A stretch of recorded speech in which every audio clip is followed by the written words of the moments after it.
Baik teman-teman sekalian, setelah tadi kita menempatkan kloset dan juga membuat pipa untuk kloset ini, eh, untuk satu kloset, kemudian setelah pipanya selesai kita bisa mengcopy ya, jadi nanti mengcopy ke kloset yang lain.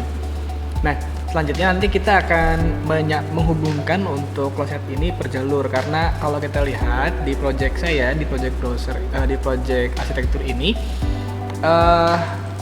modul ya, jadi di lantai 1 ada toilet, lantai 2 juga sama, dan posisinya juga sama, lantai 3 juga sama. Maka saya bisa langsung menempatkan atau memodelkan satu model di lantai 1 ini, kita tinggal langsung menempatkan di lantai yang lain seperti itu.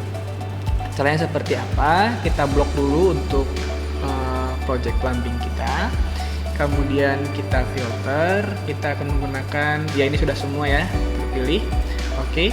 Kemudian kita copy, kita pastenya align to selected level, kemudian kita pilih ke lantai 2, kemudian lantai 3 ya. Oke. Maka kita sudah mengcopy ke level 2 dan level 3 ya teman-teman sekalian.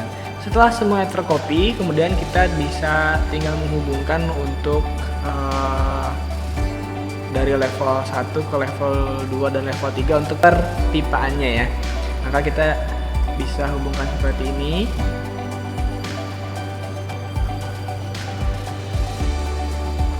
Nah, ini karena kita harus mengganti menjadi elbow, maka kita hapus dulu, kemudian kita arahkan ke sini. Maka dia akan berganti menjadi T ya, sorry bukan elbow. Nah, arahkan lagi untuk ke atas.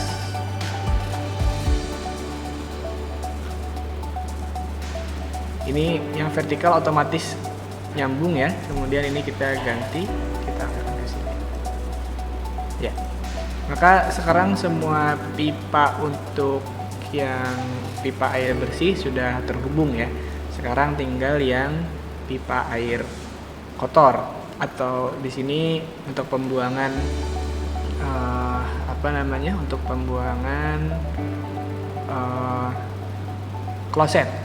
Kalau kita lihat sepertinya, kalau seperti ini nanti dia akan bertabrakan ya. Kenapa? Kalau kita lihat secara 3D,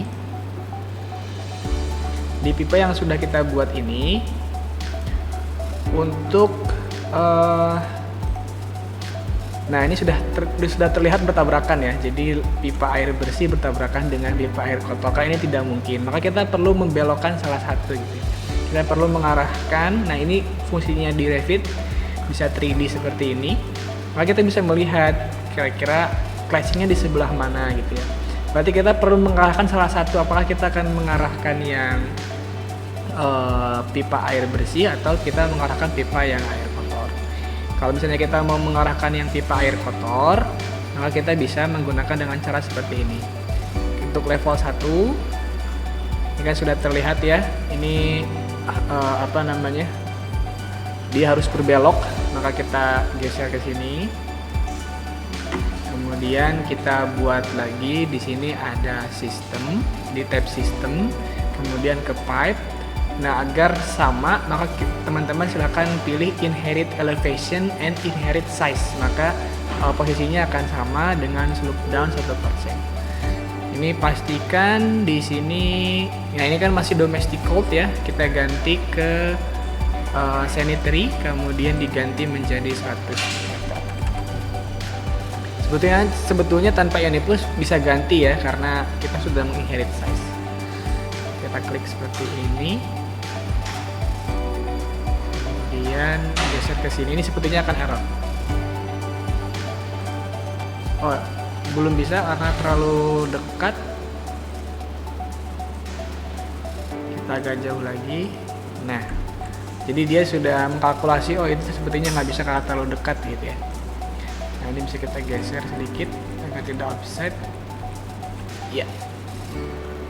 Maka kita bisa arahkan seperti ini ya untuk pipa air kotornya, karena kita menghindari pipa air bersih ini tadi ya. Kalau kita lihat lagi di 3D-nya, oh tadi kita mengatur untuk lantai 2 ya. Maka kita bisa copy saja dari lantai 2 ke lantai 3 dan lantai 4. Baik, kita bisa melakukan, kita bisa membelokkan untuk pipa pembuangan ini di level yang lainnya juga, di level 1 dan level 3 dan di semua level ya.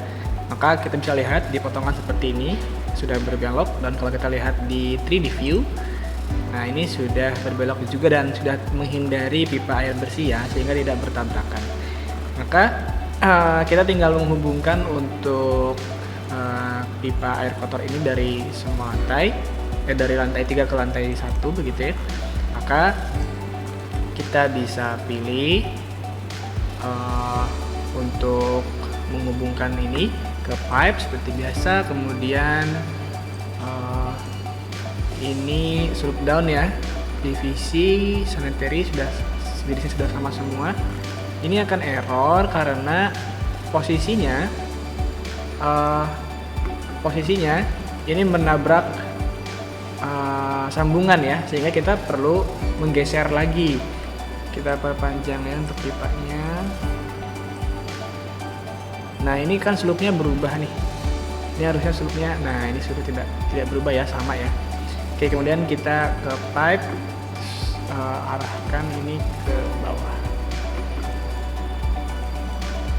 Ini offset ya ke bawah karena nanti menuju ke saluran pembuangan. Oke, ini masih perlu jarak yang lebih panjang lagi. Maka kita perlebar lagi jaraknya. Seperti itu dulu.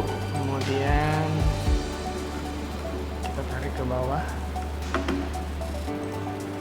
Ya, maka dia sudah bisa. Ini sudah slope down juga ya, makanya tinggal kita sambungkan saja seperti ini. Ya. Baik. Sekarang semua pipa untuk pembuangan sudah tersambung. Nah, ini bisa kita geser dikit ya. Oh, nggak bisa karena ini bertabrakan. Maka sampai segini aja, sepasnya ini. Ini masih nabrak dinding. Kalau kita lihat, bisa kita geser yang ini ya. Kita geser yang ini, kemudian kita bisa geser juga yang ini. Ya, paling segini ya. Oke, baik. Itulah pentingnya untuk pengelolaan ruang ya di sini ya. Baik, teman-teman sekalian, kalau kita lihat secara 3D ini sudah termodelkan untuk pipa air kotor di kloset dan juga pipa air bersih. Selanjutnya kita kalau misalnya sama posisinya, tinggal copy saja. Ini di blok kemudian di copy ke posisi yang lain. Seperti itu teman-teman sekalian. Baik teman-teman sekalian, jadi di sini saya sudah mengcopy semua jalur ya, kita sebut jalur saja. Semua jalur untuk pemipaan di sebelah sisi utara ini ya.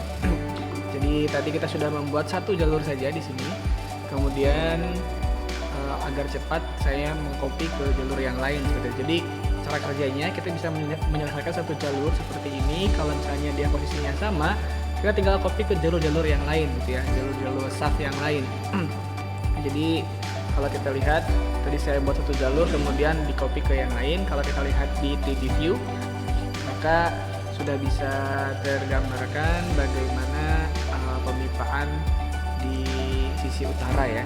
Ini untuk jalur shaft di sisi utara, ada pipa air bersih untuk menuju ke kloset, kemudian juga ada pipa air kotor yang sama-sama juga menuju ke kloset.